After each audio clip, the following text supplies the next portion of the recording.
পাঁচজন মানুষ তাদের ছুটির দিনে ঘুরতে বেরিয়েছিল আর তারা তখনই সবাই মিলে একটি গেমে অংশগ্রহণ করে। যে গেমটির নিয়ম ছিল একটি বাড়ির অন্ধকার ঘরের মধ্যে সবাইকে চাবি দিয়ে আটকে রাখা হবে আর তাদের সবাইকে 1 ঘন্টার মধ্যে সেই বাড়ির মধ্যে থেকে চাবি খুঁজে বাইরে বেরিয়ে আসতে হবে। গেম শুরু হওয়ার সাথে সাথে সেই অন্ধকার ঘরের মধ্যে তাদের সাথে রহস্যময় ভয়ানক কিছু ঘটনা ঘটতে থাকে। এরপর তারা সবাই কি পেরেছিল সেই অভিশপ্ত ঘরের মধ্যে থেকে বেঁচে ফিরতে? হ্যাঁ, এই রকমই 2018 সালে মুক্তি পাওয়া একটি মাস্টারপিস হরর মুভির গল্প নিয়ে আজ আমি হাজির হয়েছি। মুভিটির নাম নো এসকেপ রুম। আর এই গল্পটি শুরু করবার আগে হ্যালো বন্ধুরা, আমি Soumyajit and welcome to the STV story. মুভির শুরুতে দেখা যায় ক্যারেন নামে একটি মেয়ে তার বন্ধুকে তার বাবা মাইকেলের হাত থেকে উদ্ধার করতে বলছে। ব্যস্ত জীবন থেকে খুব কম সময় পাওয়ায় মাইকেল তার মেয়ের সাথে দিন কাটাতে চায়, কিন্তু ক্যারেন ছোটবেলার সরল মজার অভিজ্ঞতার চেয়ে অতটা আগ্রহী নয়। যাই হোক, ফোনের স্ক্রিনে মগ্ন থাকা সত্ত্বেও সে এখন তার বাবার সাথে ঘোড়ায় চড়তে যাওয়ার আশা করছিল এবং খামারে গাড়ি চালিয়ে যাওয়ার পর সে দেখে সেটি বন্ধ। মাইকেল তার মেয়ের সাথে কথোপকথন শুরু করার চেষ্টা করে, কিন্তু কোনো লাভ হয় না, কারণ তার মেয়ের ইচ্ছা সে পূরণ করতে পারেনি। সে তাকে তার দেওয়া নেকলেস সম্পর্কে জিজ্ঞাসা করে, কিন্তু উত্তরে একটি অসহ্য দীর্ঘশ্বাস ফেলে ক্যারেন। একটি ছোট শহরের কাছে তাদের গাড়িটি খারাপ হয়ে যায় এবং তার বাবাকে সাহায্য করার সময় ক্যারেনের সাথে একটি ট্রাকের ধাক্কা হওয়ার হাত থেকে তার বাবা তাকে বাঁচিয়ে নেয়। এরপর কোনো রকমভাবে কাছের একটি খাবারের দোকানে পৌঁছানোর পর তারা দুজনেই মেরামতের জন্য তাদের গাড়িটি একটি মেকানিকের কাছে পৌঁছে দেয় এবং এই সময়ের মধ্যে তাদের কি করা উচিত তা নিয়ে ভাবতে থাকে। একটি স্থানীয় সংবাদপত্রের দিকে তাকালে মাইকেল কাছাকাছি একটি স্থানে একটি এসকেপ রুমের বিজ্ঞাপন দেখতে পায়। এসকেপ রুমের কথা ক্যারেন আগে থেকেই জানতো। মাইকেল সেই রেস্টুরেন্টে বেস্টি নামে একজন মহিলাকে জায়গাটির সম্পর্কে জিজ্ঞাসা করেন। বেস্টি সেই জায়গাটির সম্পর্কে বলে যে যারা সেখানে যায় তারা কখনোই ফিরে আসেন না। এই কথা শুনে তারা দুজন যখন ভয় পেয়ে যায় তখন তাদের ভয় মুক্ত করার জন্য সে জোরে হেসে ফেলে আর তাদের বলে, আমি কেবল তোমাদের সাথে একটি রসিকতা করছিলাম।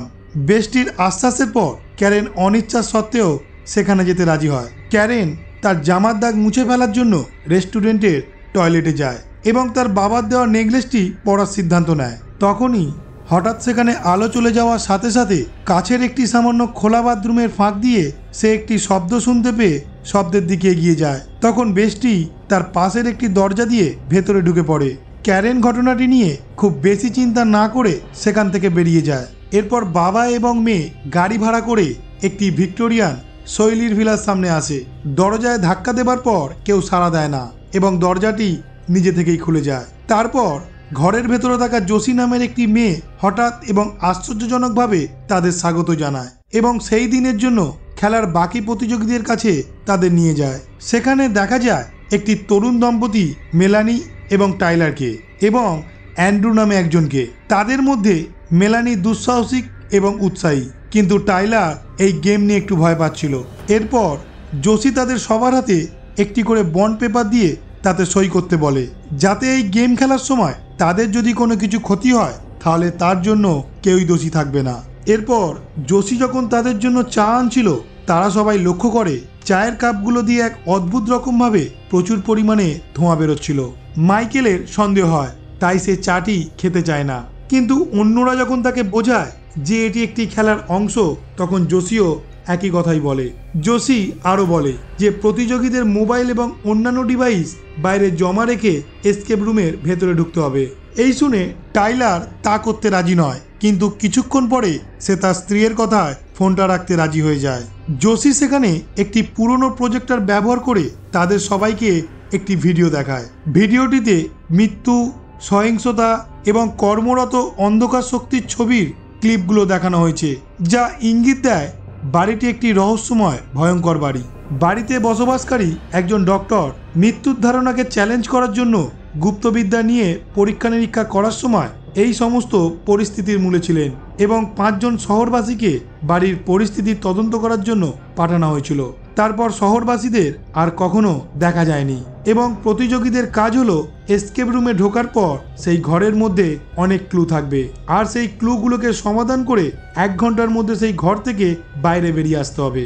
যদি তারা কখনো খেলা চালিয়ে যেতে অস্বস্তি বোধ করে তাহলে নিরাপদ জাগ্রত শব্দটি উচ্চারণ করতে হবে এবং তাদের বাড়ি থেকে বের করে দেওয়া হবে। খেলা শুরু হওয়ার সাথে সাথে দলটি বিভিন্ন প্রাচীন জিনিসপত্রে ভরা একটি ঘরে আটকে যায় এবং তারা বুঝতে পারে সেই ঘর থেকে তাদের সবাইকে বাইরে বেরোতে গেলে তাদের চারপাশে ছড়িয়ে ছিটিয়ে থাকা বিভিন্ন জিনিসপত্রের মধ্যে সূত্র খুঁজে বের করতে হবে। অ্যান্ড্রু ঘরে দক্ষিণ আমেরিকার আদিবাসী উপজাতির মূর্তিগুলো দেখতে পায়, যেটা মৃতদের আয়া হুয়াংসা প্রসন এবং সামান মুখোশ। ক্যারেন তার প্রিয় ব্র্যান্ডের একটি গ্রামোফোনের রেকর্ড খুঁজে পায়, যা সে কাছে পড়ে থাকা একটি গ্রামোফোনে বাজায় এবং সুর শোনে। মেলানি মুখোশগুলোকে সঠিকভাবে সাজায় আর তারপর তারা ঘরের মধ্যে একটি লকার খুঁজে পায়। লকার আনলক করার জন্য সবাই ঘরের মধ্যে ক্লু খুঁজতে থাকে এবং অ্যান্ড্রু দুর্ঘটনাক্রমে একটি ইউভি বাতি জ্বালায়, যা প্রতিটি মুখোশের ওপর লেখা সংখ্যার একটি সেট দেখায়। আর সেই সংখ্যাগুলি ব্যবহার করে তারা লকারটি খুলে ফেলে, যেখানে তারা আরও একটি চাবি দেখতে পায়, যা তাদের পাশের একটি তালাবদ্ধ ঘরে নিয়ে যায়। ইতিমধ্যে একটি মুখোশের মধ্যে দিয়ে তাকালে টাইলার তার হাতের মধ্যে সাপ বাইচের ছবি দেখে চমকে যায়। দ্বিতীয় ঘরে পুরনো টেলিফোন, টাইপরাইটার এবং পুরনো ঘড়ির মতন অতীতের অনেক ডিভাইস লুকিয়ে রাখা ছিল। মেলানি টেলিফোনটি কানে দেয় এবং তার নিজের কণ্ঠস্বর শুনতে পায়, যদিও এটি তার উচ্চারণের চেয়ে সম্পূর্ণ ভিন্ন কথা বলে। অন্য কণ্ঠটি টাইলারের কথা জিজ্ঞাসা করে এবং যখন সে কলটি গ্রহণ করে তখন তাকে জায়গাটি ছেড়ে চলে যেতে সতর্ক করা হয়। অন্য পক্ষের ফোন কেটে যাওয়ার ঠিক পরে টাইলার দেখে তার কান দিয়ে রক্ত আর পোকা বেরোচ্ছে। আবারও সেই ভয়ঙ্কর ছবি দেখে সে আতঙ্কিত হয়ে যায় এবং খেলাটি আর চালিয়ে যেতে চায় না। মেলানি এবং অন্যরা তাকে বোঝানোর চেষ্টা করে যে পুরো বিষয়টি খুব সুন্দরভাবে তৈরি, কিন্তু টাইলার তার অংশগ্রহণ বন্ধ করার ব্যাপারে অনড় থাকে। তারপর সে নিরাপদ জাগ্রত শব্দটি উচ্চারণ করে। তখনই তার পেছনের ঘরের একটি দরজা নিজে থেকেই খুলে যায় আর সে সেখান থেকে বেরিয়ে যায়। এরপর দলের বাকিরা টাইলারের অনুপস্থিতিতে কাজ চালিয়ে যাওয়ার সিদ্ধান্ত নেয়। তারপর তারা পুরনো ঘড়ি এবং টাইপরাইটার থেকে নম্বর সূত্র ব্যবহার করে তারা একটি আলমারি খোলে, যেখানে তারা রক্তাক্ত জোসিকে পড়ে থাকতে দেখে।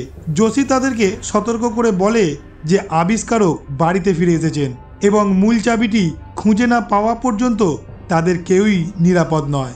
এরপর সেই আলমারির দরজা নিজে থেকেই বন্ধ হয়ে যায় আর তারপরেই তারা সবাই ভাবতে থাকে এটা গেমেরই একটা পার্ট।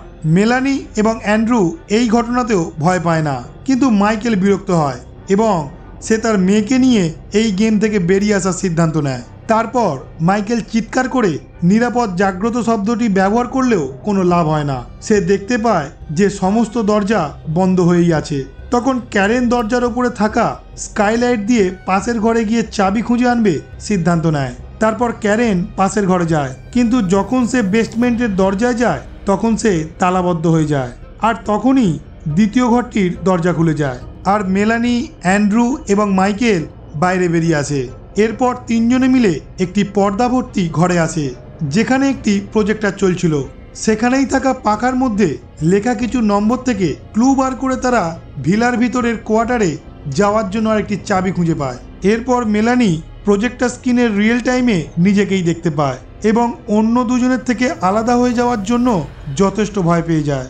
মেলানি ঘর থেকে বেরিয়ে আসার চেষ্টা করে, কিন্তু সে লক্ষ্য করে সে যতবার ঘরের বাইরে বেরোনোর চেষ্টা করছিল ততবারই সে অটোমেটিকভাবে ঘরের ভেতরে চলে যাচ্ছিল। আস্তে আস্তে ভয় তার ওপর ভর করতে শুরু করে। এরপর সে পর্দার মধ্যে টাইলারকে দেখে, যাকে ফাঁসিতে ঝুলিয়ে মৃত্যুদণ্ড দেওয়া হয়েছে। তখনই টেলিফোন বেজে ওঠে এবং যখন সে ভয়ে ভয়ে ফোনটি ধরে তখন সে বুঝতে পারে যে এটি তার বর্তমান, আর সে দ্বিতীয় ঘরে থাকাকালীন তার অতীত আত্মার সাথে কথা বলছিল এবং সে টাইলারকে সতর্ক করার চেষ্টা করে, কিন্তু কোনো লাভ হয় না। তখনই বেশ কয়েকটি ছায়া তাকে ভয় দেখাতে শুরু করে এবং যখন সে একটি ভাঙা সিঁড়ি ব্যবহার করে ওপরে ওঠার চেষ্টা করছিল তখনই সে দুর্ঘটনাক্রমে সিঁড়ি থেকে পড়ে মাথায় পেরেক ঢুকে সেখানেই মারা যায়। অন্যদিকে ক্যারেন বেসমেন্টে পৌঁছায়। সেখানে থাকা ভয়ঙ্কর জিনিসপত্র এবং মূর্তি তার মনে আস্তে আস্তে ভয় আনতে শুরু করে। তারপর সেখানে নানা রকমের ভয়ঙ্কর আওয়াজ শুনে ক্যারেন প্রায় ভেঙে পড়ে এবং একটি সেলারের ভিতরে লুকিয়ে থাকার সিদ্ধান্ত নেয়। যখন সে বেসমেন্টের দরজা দিয়ে প্রবেশ করার চেষ্টা করছিল তখন ভয়ঙ্কর একজনের উপস্থিতি লক্ষ্য করে। ওপরের তলায় মাইকেল তার মেয়েকে মরিয়া হয়ে খুঁজতে থাকে, আর তখনই একটি ভয়ঙ্কর প্রকৃতির ছবির ভেতরে সে আটকে যায়, যা তাকে বাইরের জগতে নিয়ে যায় এবং একটি ডুবে যাওয়া মেয়ের প্রাণবন্ত কল্পনায় আটকে যায়। পরে সে লক্ষ্য করে তার গোটা শরীর চেন দিয়ে কেউ একটা বেঁধে জলে টেনে নেওয়ার চেষ্টা করছে। এই ঘটনাটি তার একটি দুঃস্বপ্ন বলে মনে হয়, কিন্তু মাইকেল পরে বুঝতে পারে যে সে বাস্তব সময়ে সেই জলাশয়ের সামনেই উপস্থিত ছিল। অ্যান্ড্রু ক্যারেনকে উদ্ধারে আসে এবং সেখানে অপরিষ্কার কুমোডের মধ্যে থেকে একটি চাবি খুঁজে পাওয়ার পর তারা দুজন আন্ডারপাস দিয়ে যেতে শুরু করে। তখন হঠাৎই কোনো অজানা শক্তি অ্যান্ড্রুকে টেনে নিয়ে যায় এবং তাকে ওখানেই মেরে ফেলে। ভীত ক্যারেন এগিয়ে যেতে থাকে এবং প্রজেক্টর রুমে পৌঁছায়। সেখানে এসে সে মেলানির মৃতদেহ দেখতে পেয়ে চিৎকার করে ওঠে, আর তার চিৎকার শুনে মাইকেল সেই ঘরের মধ্যে ছুটে আসে এবং সে তার সামনে টেলারের ঝুলন্ত মৃতদেহ দেখতে পায়।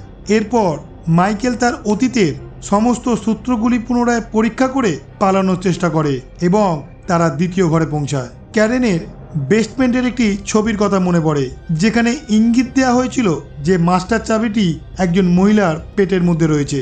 এই সূত্র ব্যবহার করে মাইকেল জোসির ক্ষতস্থানে হাত ঢুকিয়ে চাবিটি পুনরুদ্ধার করে।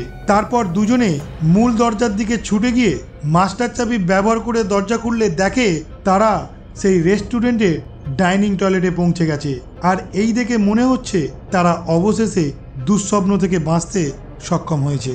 তারা দুজনেই সেখানে কারোর একটি পায়ের আওয়াজ শুনে টয়লেটের মধ্যে একটি রুমের ভেতরে লুকিয়ে পড়ে এবং দরজার দিকে উঁকি দিয়ে দেখতে পায় যে ক্যারেন তার পুরনো রূপে দাঁড়িয়ে তার জামার দাগ মুছছে এবং নেকলেসটি পড়ে আছে।